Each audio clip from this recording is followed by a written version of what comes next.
Hey guys, hope you enjoy my conversation today with Amanda Schneider, founder and president of ThinkLab and host of Design Nerds Anonymous podcast. Amanda, thank you so much for being here. I've been a fan for a while now. We met years ago. You were starting your company. I mean, we were young puppies, and I'm a Gen X too, but I'm in the later part of that. We share that generation, but I love how we've been on similar paths in some ways. It's been a journey. Yeah. I'm excited to talk to you today. And here we are. We're at NeoCon, and we're at Andrea World. I'm not sure if that's right. I don't know if that's right either. So maybe we shouldn't admit that. But yeah. So we're in their gorgeous showroom here. No, we're in the forest. We are in the forest. I feel like there's actually a forest on the other side of the screen. I'm just glancing around. I'm excited about what I see. There's a lot more biophilia, nature, and things. But we're not here to just talk about design and the aesthetics of the space. I think we have so many opportunities to create beautiful spaces, right? But what we need to talk about more is what happens in the space. And you do a ton of research in this, and I particularly love your TED Talk. Congratulations. You were on the big stage, and that's super exciting. Very exciting. So tell us about the TED Talk. I loved it. I've listened to it a couple of times. You're really disrupting a lot of the thought process that's going on right now, which is great. I welcome it. So tell us a little about that and where that came from. Yeah, so I've been a blogger for a long time. I originally was a blogger for the Huffington Post, I think, starting back around 2014 or something like that. So I feel like I've been talking about a lot of the things our industry cares about for a long time. I think one of the really interesting moments that we're in right now is suddenly the world cares about all the things that we've been talking about for a really long time. So starting in 2023, we had kind of a viral article in Forbes. And if you listen to my podcast with Rex Miller, the original one that I did was called Carpe the DM, because I hate when people ask me about a 5-year plan. I'm just like, how do you use that first stepping stool to get to the next stepping stool? So we used that original Forbes article. We ended up doing an article with my friend Brian Elliott for MIT Sloan. That ended up being the #1 article in July of 2024. I used those stepping stones to get to the TEDx stage. And a lot of people don't know the difference between TEDx and TED. But TEDx is independently organized. That's what the little X means. Okay. So I ended up pitching my idea, getting to the TEDx Fargo stage, which is a really great organization.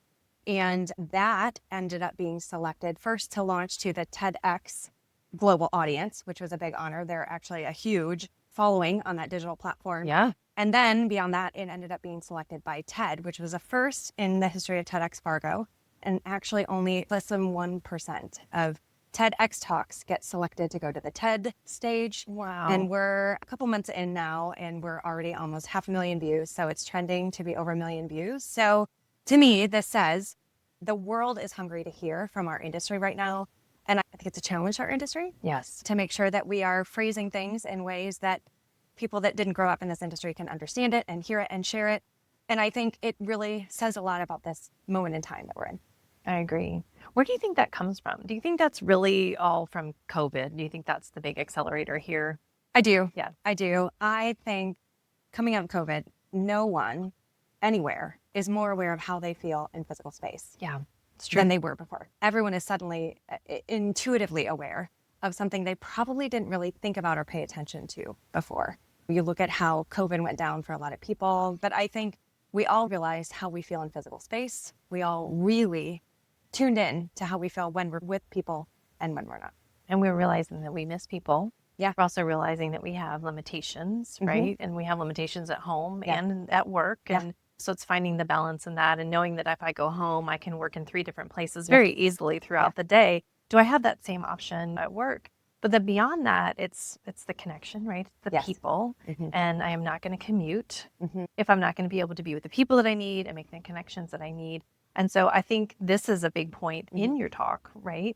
So talk to us about Gen Z and how they're factoring into all this conversation.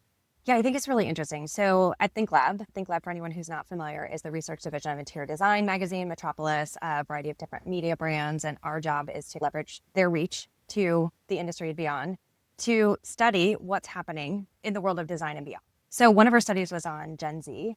And what I found so fascinating in studying Gen Z, and we can talk about this a little bit more, we studied it a little bit different than maybe other generational researchers do, but a lot of what they were asking for is not unlike what a lot of others are asking for. So our main Gen Z study was done in 2023. We continue to refresh it year over year.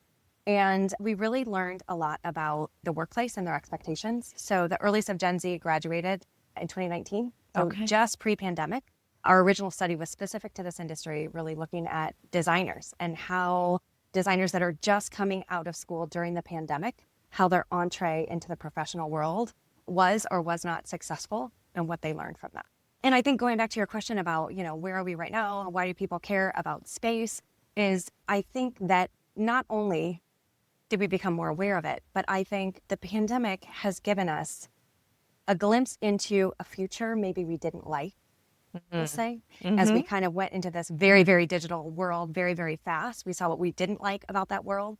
But then as we tried, like hell, to catapult ourselves back into the world we once knew before, we realized that there were some things about that world that really maybe didn't work as fondly as we remember them working. So I think that's, I would say, the beauty and the challenge of the moment that we're in right now is I think we don't necessarily like where we went, but we can't yet see a better version of the future. So the temptation is to go back.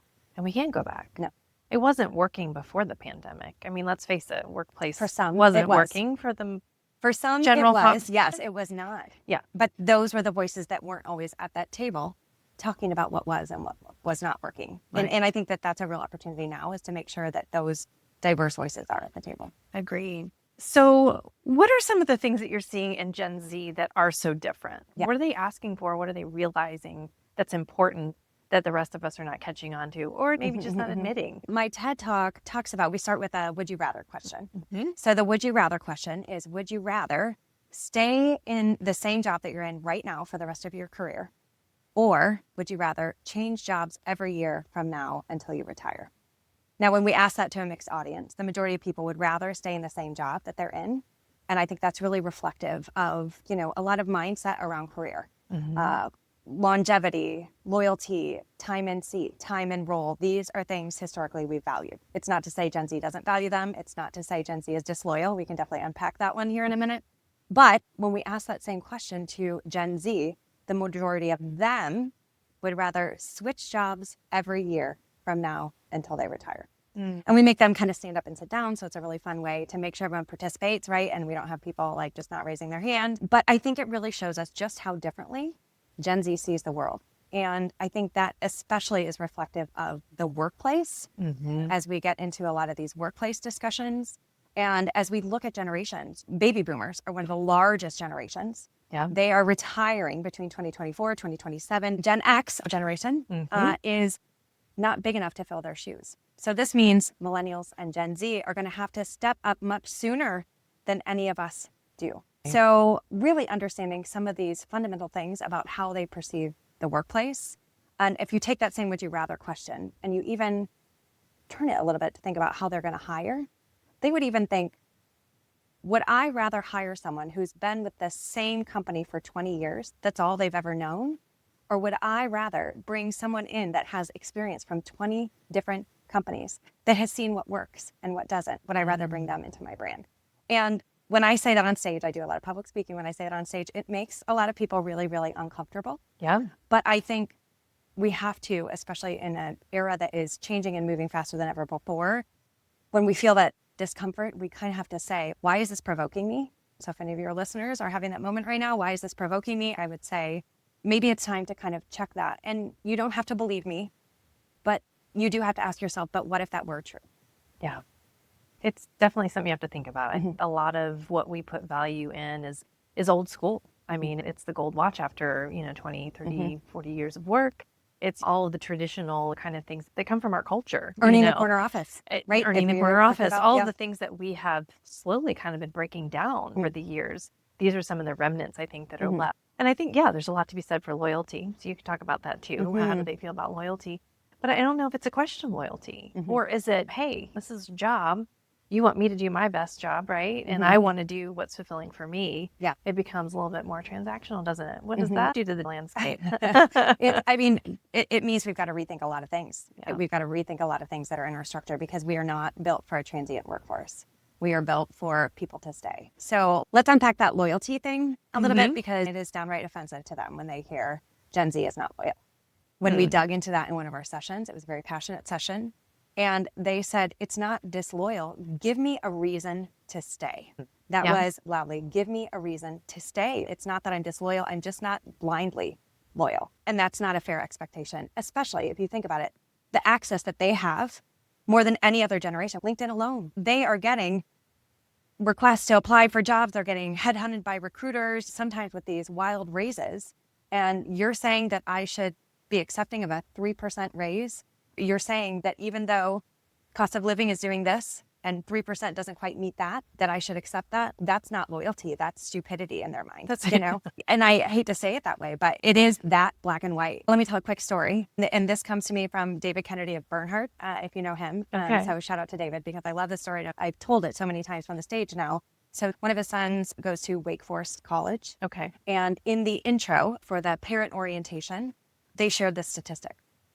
They said that they have been tracking how many of their incoming students believe that they're destined for the C-suite. Since around the 1950s, it's been around a third. I think it's around 26%, a little bit less than a third. Okay. Around 2020, can you guess what happened? It doubled.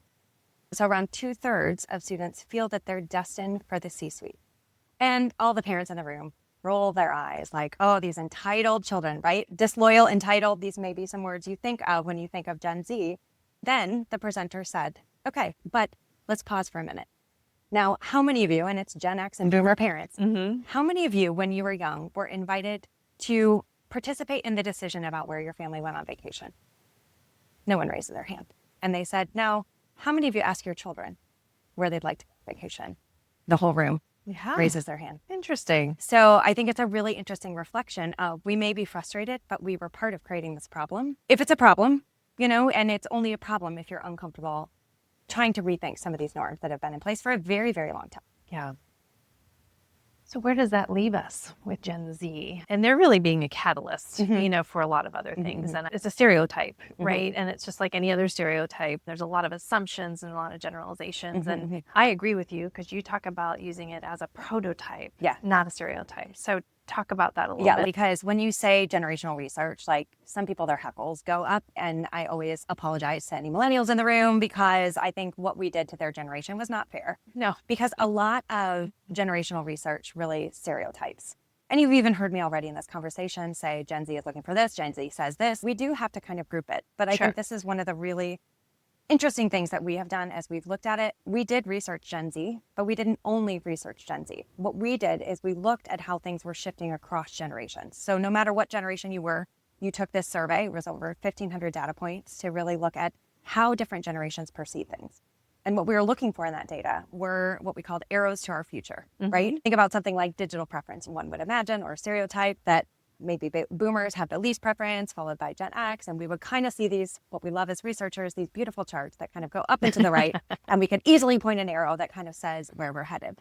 And the interesting thing is we did find those. I am pleased to announce I have a book deal in the works that will be launching June of 2026 with Wiley that is on a lot of this data and a lot of this insight that we found in our ongoing work. Good. And we will be talking about kind of 10 fundamental shifts that were discovered by Gen Z, discovered by really trying to focus on Gen Z, but not just looking at Gen Z as stereotypes, really looking them as prototypes. So we looked across this data and then we tested a lot of these ideas with Gen Z.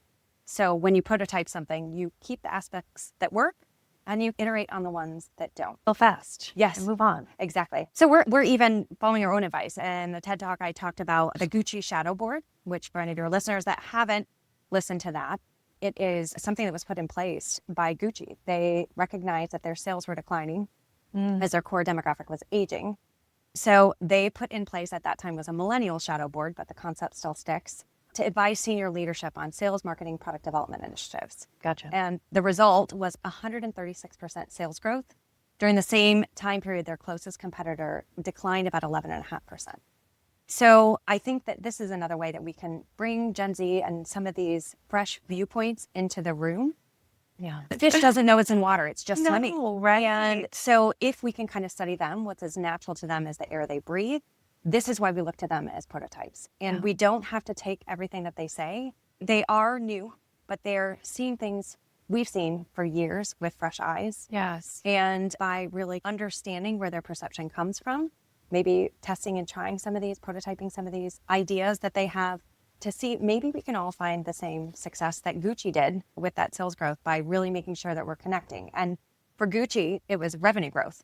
But I want to challenge for most companies out there, it's going to be recruiting.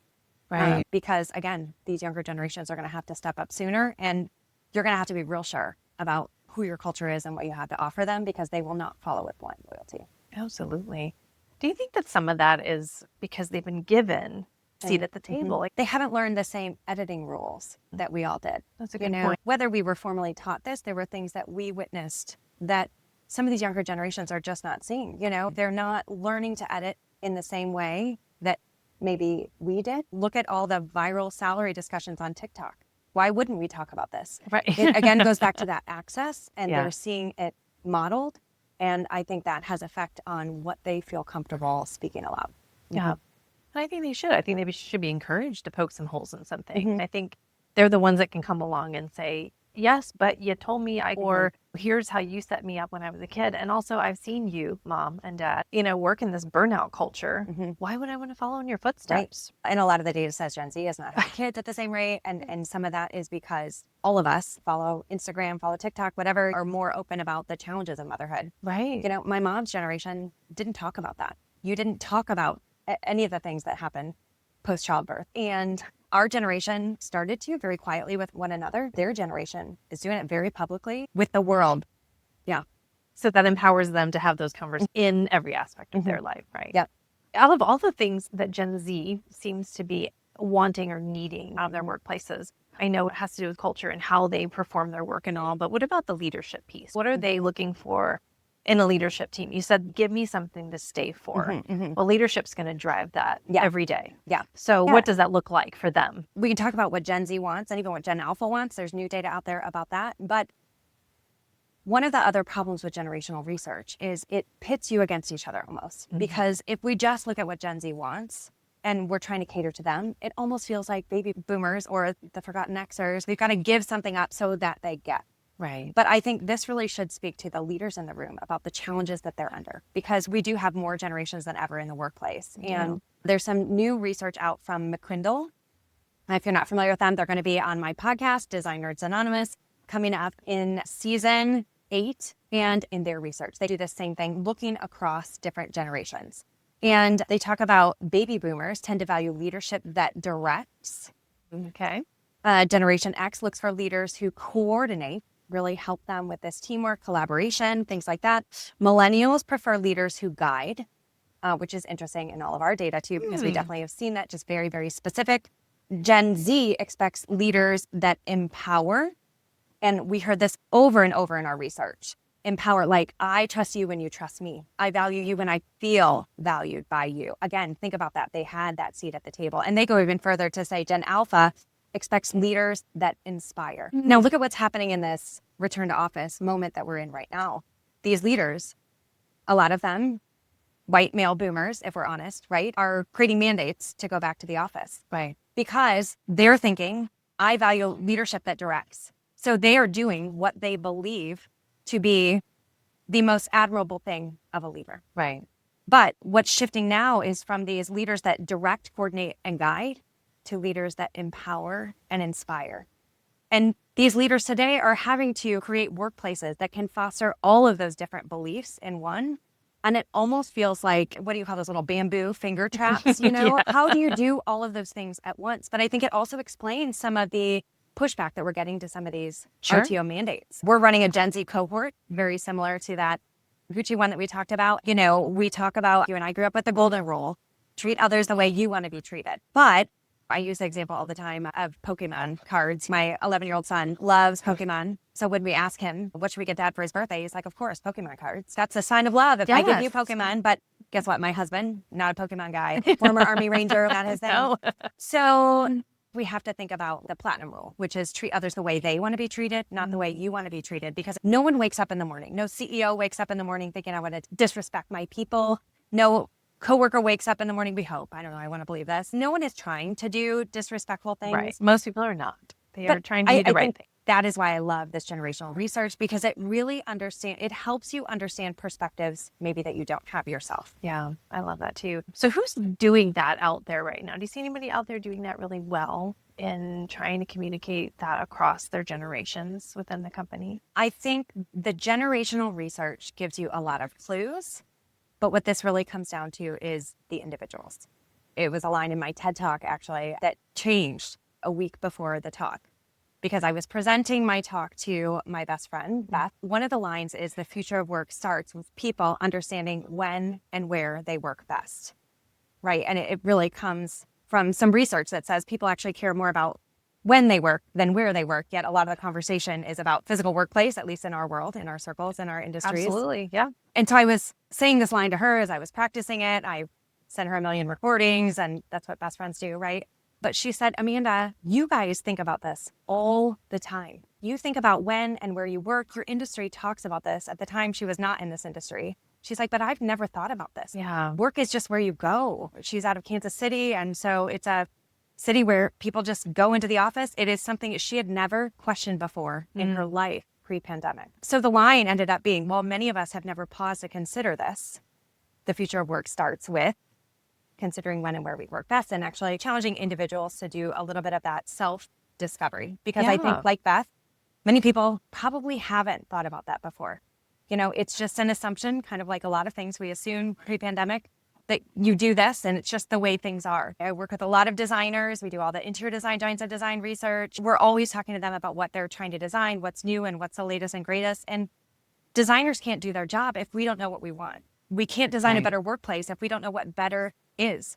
And as we've already covered today, better might look a little different for some people. Better looks than others. different for everyone, right? It's one size fits all. But then you get into how do you design for everyone? So who's doing that well? I would recommend anyone read Brian Elliott, Sheila Subramanian, Helen Krupp wrote a book called How the Future Works. Okay. That is one of the best and most comprehensive resources to really look at how do you start to ask the right questions, make team level agreements is one of the things they talk about in that book that takes everyone's needs into account. It doesn't mean everyone's needs are going to be met. Right. It just means you agree as a team where on this spectrum that you want to be. And that is one of the challenges in my talk too, is we have to individually decide what works for us.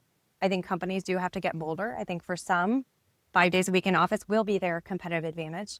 For others, fully remote will be their competitive advantage that will allow them to pull talent from all geographies, all areas, the best talent across the country. The majority of companies will be somewhere in the middle. Right. And to me, if individuals can get a little bit clearer in that self-discovery, I do my best work at 4 a.m. That is not normal. Most people do not. But if we can do that self-discovery and companies can get a little bit bolder about this is what works for us and this is what doesn't, I think we can all start to make better career matches. Yeah. I think everyone's just a little bit too reserved to be that, not Gen Z, but a lot of people are a little bit more reserved to state those things either as a company or as an individual.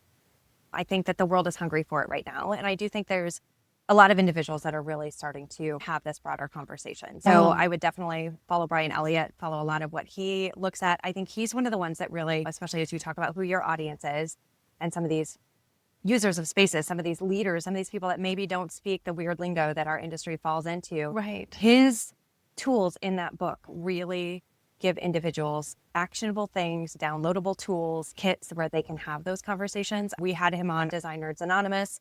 So I would encourage you to listen to that episode. Is a really good one. Yeah. We've also had Brett Howtop. There's an episode titled The Future of Work will be the entanglement of HR, IT, and workplace design.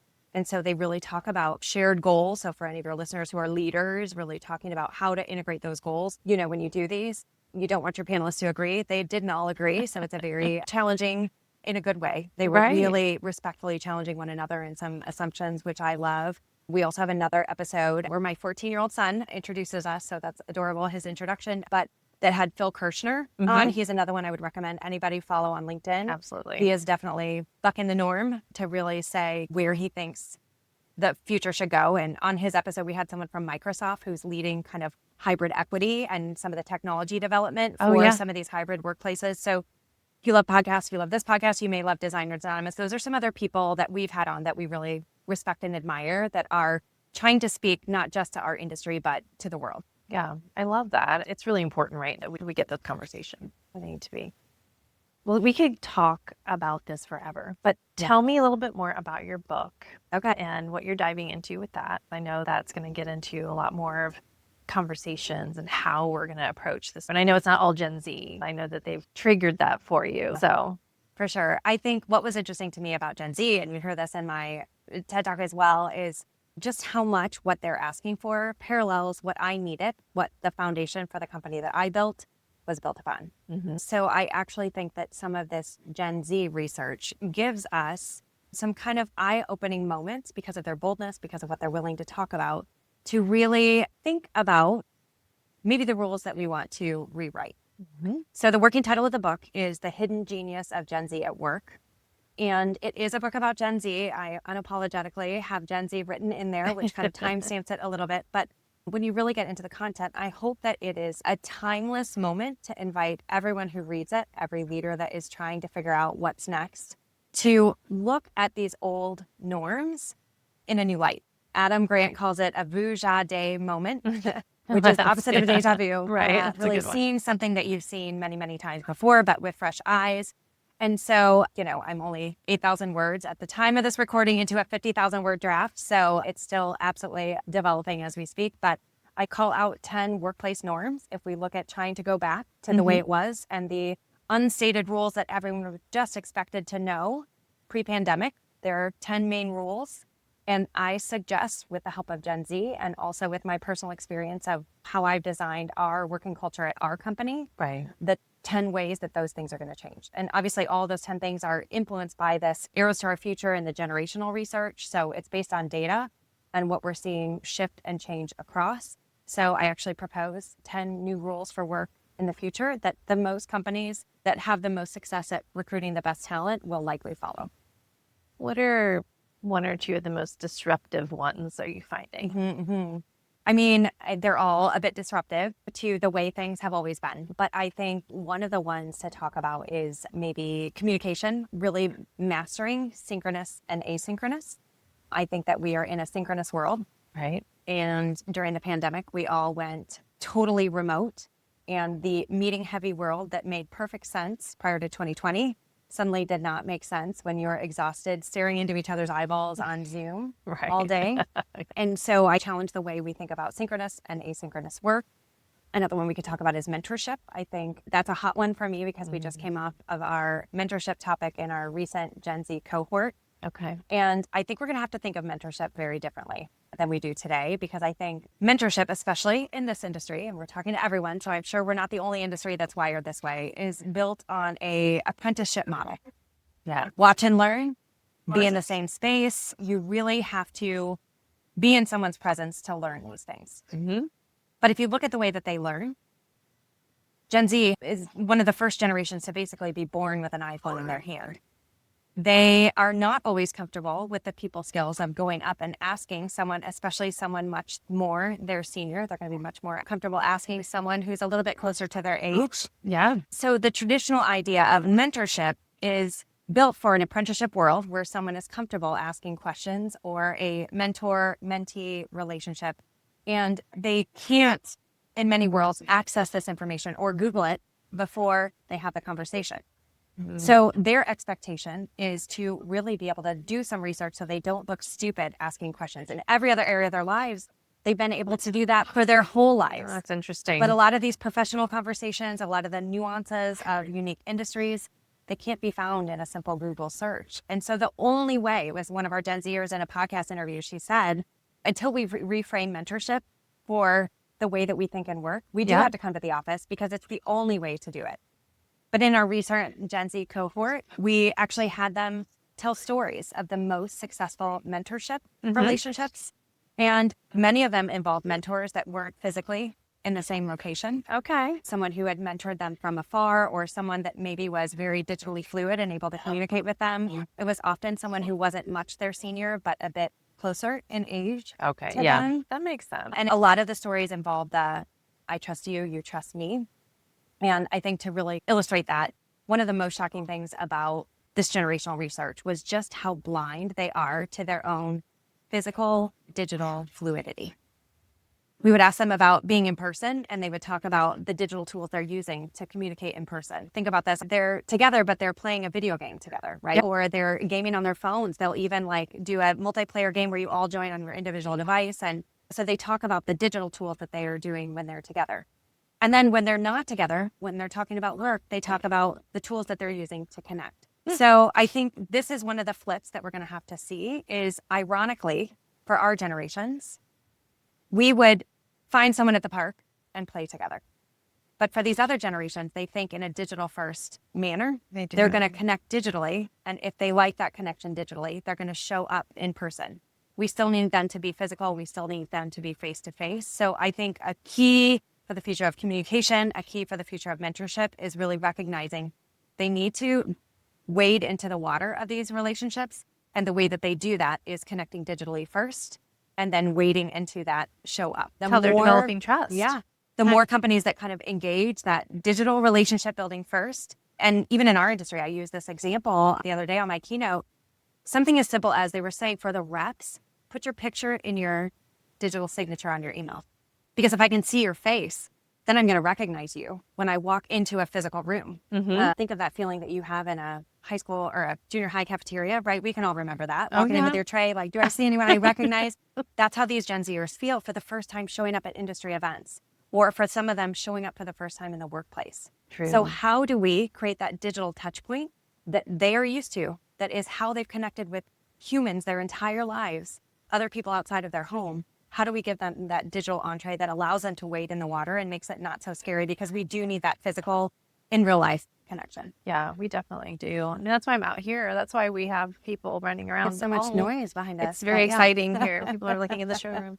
But I think that's what it comes down to. It is that in-person connection. At some point, you're going to get there at a different time in a different way, depending on mainly your age and generationally what that looks like. And we can't keep looking at these younger generations, like you said, they're lazy, they're not loyal. I mean, it's a downer, to be honest. It just feels, we're putting all this pressure on them. And the reality is we have raised them to be this way. Yes. And we cannot put that back on them to say, no, you figure it out. Now that you're in the workforce, you be like us. And well, maybe we need to stop and look at it the other way. Maybe we need to stop being like us and be a little bit more forward thinking into what we've fostered. We basically have fostered this and we can't even do it ourselves. So.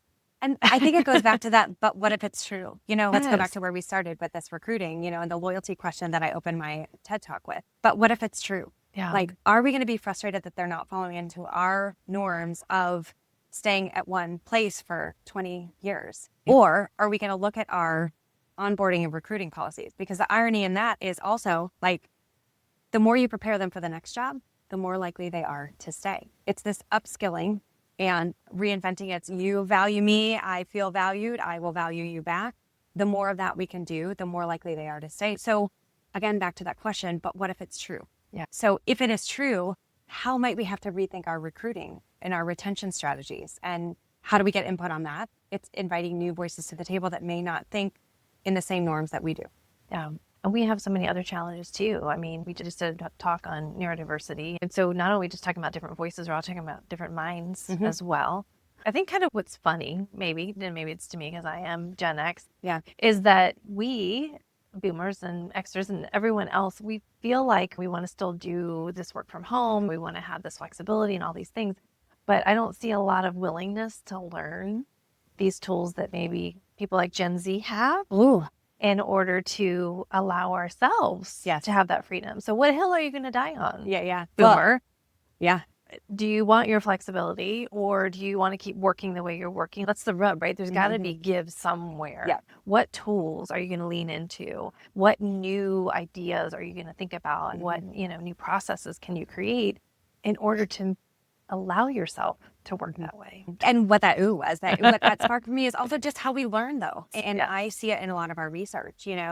It's more common for me to hear someone of one of the older generations say, but the company hasn't trained me on that. It's much more common for someone in Gen Z to Google it. Think about it. My kids would rather learn to tie their shoe from YouTube. They can fast forward, they can rewind, they can pause it. My husband's an Army Ranger. You cannot do that with him. Doesn't work that way. So they would rather learn from YouTube than learn from their father. certain things, right? Not Sure. everything. This really relates to like technical skills and things like that. But now imagine we think of training as something that the company should be providing to you. But what if instead of that, they offer you an allowance for you to go and empower you? You trust me, I trust you. Yeah. Again, value and leadership empowerment. Now, instead of having to organize, having to develop training, having to conduct something that, when you hear company training, I don't know about you, but I think of boring classroom style, like eye roll. I'm gonna Big sigh. Right. So how do we empower them to develop their own skill, to choose their own adventure, because there's a lot of data. Hannah Grady-Williams is another great interviewee we've had on our podcast. It's our most popular episode ever. She's a Gen Z expert. She says that Gen Z is very narcissistic. She calls it their narcissist story. You have to fit into their narcissist story. Okay. And one of the things I would challenge is we're all getting a little more narcissistic now, aren't we? Digitization happens as everything feels a little bit more customized. So how do we not fight against some of those things, but maybe embrace them? Yeah. And I think thinking about training and thinking about learning a little bit differently is going to be one that we have to do. I agree. Which is very ironic because, webinars and online courses are at their peak, right? With so many people learning all these things online, they're just not on there learning the things they need to do to make themselves better at their job. Yeah. And I think we could dive into the soft skills conversation Yeah. too. And I think I was just telling you, I want you to meet Kendra Johnson. She was another podcast interviewee talking about soft skills, because another complaint of Gen Z is that they lack soft skills. The stereotype is, oh, they're so digitally driven, they don't know how to interact in person. And that is in some ways true. They are very aware that that is true as well. But I would argue that all of us are lacking a little bit of soft skills right now. There's another podcast interviewee that I covet that I want to get on, Erica Dawan. She wrote the book Digital Body Language. Oh, So it talks about how digitally there's different body language. absolutely. Now, some of that is legit physical body language through Zoom and things like that, but there's also a whole new culture of emojis. And so while we can complain that Gen Z lacks soft skills, I think the truth is we all are lacking some of these soft skills today because the rules have changed in this increasingly digital era. And I don't know about you, but my first management job, I was handed a binder. That is how. That was like, welcome to management. Here you go. Read this physical binder, right? I'm dating Here's myself. your operating manual. Exactly. So I think that while we're frustrated with Gen Z, I think Gen Z is picking some of the scabs to give you a terrible visual that maybe need to be picked, gross visual, but maybe some conversations we should be having and some things we should be questioning. And, just because you state it and you put it out to the universe doesn't mean you're going to get it. But let's start by laying it all on the table and then try to figure out how we put the pieces together so it can fit for more groups than just one. Yeah. But to your point, the important thing is having the people at the table. Yeah. And giving them the voice. Not that it's just a rant session, but giving them the voice, asking the right questions. Yeah. I know that's a big issue too, is not asking the right questions. Being willing to receive the feedback. That's a big part of it, right? We have to be willing to receive the feedback and do something with the feedback. We learned after years of working with corporate clients and executives and their employees, that's the big difference, is getting in and having these conversations with the employees. Yeah. And finding out that they are okay as long as you have an explanation for them. So we can say, we heard you say this. Here's what we gave you. It looks different, but it still does X, Y, and Z that you asked for. And so I think that's just a very simple example of what we're missing, is to be able to have that. Why are we returning to the office? Why do I have to come in on this day? It's not me stomping my feet. It's legitimate. I personally work very well at home on a lot of things, except for the days where I need to go in and be with the team, be the mentor. I mean, there's different things, and we all know that. But until, like you said, until you understand how you work best and in that role, and you personally, how can you then help your leadership team figure out what that new work looks like? We can invite these voices to the table, but we have to be willing to listen. Yeah. Even if it doesn't align with what we previously believed to be true. And that's one of the most personal lines to me there. I run a research firm. And in this day and age, you can find data anywhere, especially with AI. You can find data anywhere to match what you already believe to be true. And for most of us, when you find that nugget you're looking for that validates you, you're going to stop looking. And I think that's a really dangerous place for our world and our people to be. And so, I think that the last line is, work is broken. Gen Z can help us fix it, but it will take all of us to make it happen. So I think I would really encourage our listeners to focus on that question, but what if it's true? And to really make sure that they're leaning into some of this data that is coming out, even if it doesn't align with what they previously Yeah. Amen to that. Yeah. I love it. So I'm asking everybody that I can here, what keeps you up at night and what lights you up? So what's inspiring you and what's just weighing on you right now? And is being at NeoCon going to help with that, or is it change the way you come into it? Great question. Really great question. So what keeps me up at night, I would say, honestly, is that there's just not enough hours in the day. Yes. I love the work that I do. I love the team that I'm working with. I think there's so much more impact that we can do. And we're working so hard to get our research out to an industry that is not used to having data and research. Yeah. So literally what keeps me up is that mission, and also raising 3 little boys. Not so little anymore. They're 11, 14, and 16. And those 2 things, there's not enough hours in the day to be with them. There is not enough hours in the day to do this work that I want to do. And so I literally am up every day at 4 a.m. bouncing out of bed because I can't wait to get to one of those 2 different worlds that I live in every day. I love it. And what was the second question again? Well, it sounded like you just answered it. Was Okay. what lights you up too? Because you said you can't wait to get to those 2 worlds. So, So I answered both in one. Is there anything in particular that's inspiring you these days, though? So we did just start a new initiative in 2025.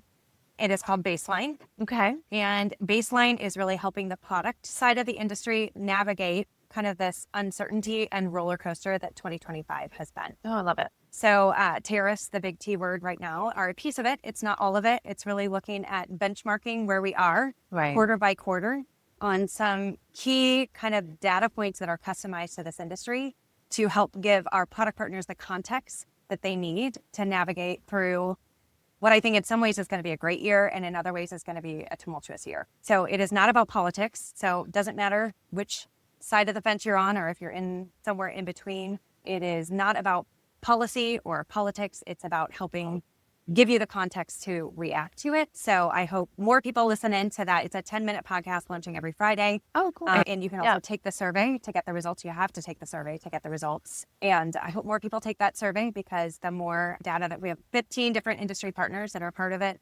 IIDA, IDC, Solomon Coyle, My Resource Library, Oh, that's great. Gray Space, Wall Covering Association. I could go through all 15. There's a lot of really great partners that are, aligned with us to make sure we help all boats rise in this industry. And we're just getting started on that. So I hope people tune in to Design Nerds Anonymous, as well as our newest podcast, Baseline. We'll make sure we have all the links in the show Awesome. notes. Anything else you want to share before you go?